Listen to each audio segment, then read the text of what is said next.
The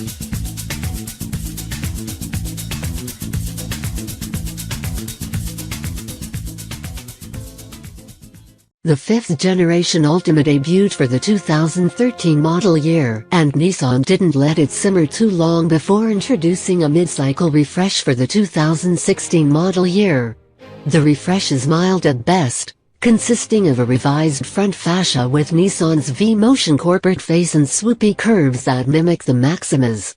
The greasy bits and interior remain basically untouched. But are these changes enough to keep the Altima selling at its record pace? To find out, I spent a week with the 2016 Altima. Granted, the model year is currently rolling towards 2017, but Nissan isn't making any changes. That makes the 2016 just as good to review. The Altima is dug in hard against some fearsome competitors. There's the hot-selling Honda Accord, the surprisingly upscale Volkswagen Passat, and the venerable Toyota Camry. As you might expect, the Toyota leads the segment in sales by a long shot, moving a whopping 429,355 Camrys in 2015. Honda follows, having sold 355,557 Accords. Nissan isn't too far behind, with 333.398 Altimas finding homes in 2015. Year over year, the Altima is maintaining its monthly sales goals in 2016, putting it on track to sell the same number as before. Numbers aside, the Altima has a lot to offer. Leading headlines is fuel economy. The 2.5-liter Altima gets an EPA estimated 27 miles per gallon city, 39 miles per gallon highway, and 31 miles per gallon combined. Those are compact sedan numbers. In fact, only the Mazda 6 with its I-Loop energy recovery system scores better, offering 40 miles per gallon highway. Despite its frugality, the Altima's 4-cylinder isn't a complete penalty box. In fact, with its 182 horsepower, the 2.5-liter and CVT combination are surprisingly peppy. Yes, I normally complain about continuously variable transmissions, but Nissan has been building them longer than just about anybody.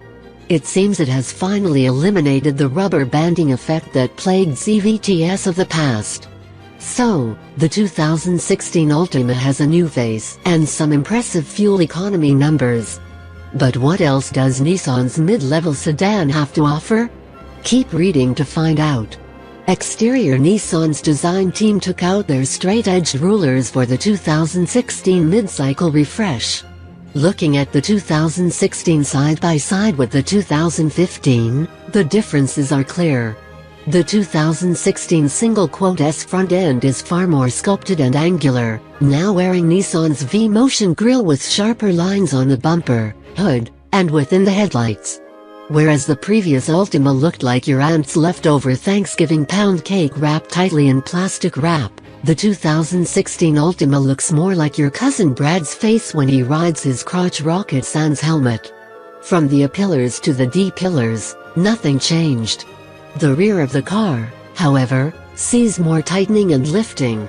Again, gone is the bulbous, bloated look of before, replaced with sharpened lines and with more purposeful angles. Granted, you'll probably need to see the two cars parked side by side to recognize the differences. Changes aside, my tester came fitted with the upper-grade SL trim. That brings the handsome 17-inch wheels with machined faces and black painted pockets. They're wrapped with 215 55th series all-season tires. Everything else basically stays the same across the trim lines. Interior: since we're talking trim, the range-topping SL grade brings leather seats with heating, 8-way power adjustments for the driver's side, and 4-way power adjustments for the passenger side. A Bose audio system boasts 9 speakers, and a heated steering wheel makes cold mornings more bearable. Optionally available is the Altima's technology package. It costs $2,190, but bundles a slew of features together, including the 7-inch touchscreen with Nissan Connect with navigation, intelligent cruise control, predictive forward collision warning, and forward emergency braking. LED headlights with LED daytime running lights are also included. Changes for 2016 are minor, but changes are present nonetheless. Most are constrained to the center console and center stack area. Down low on the console, Nissan revised the cup holders with a pass-through between them.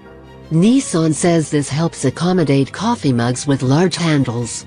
Updated trim work helps dress things up, as well.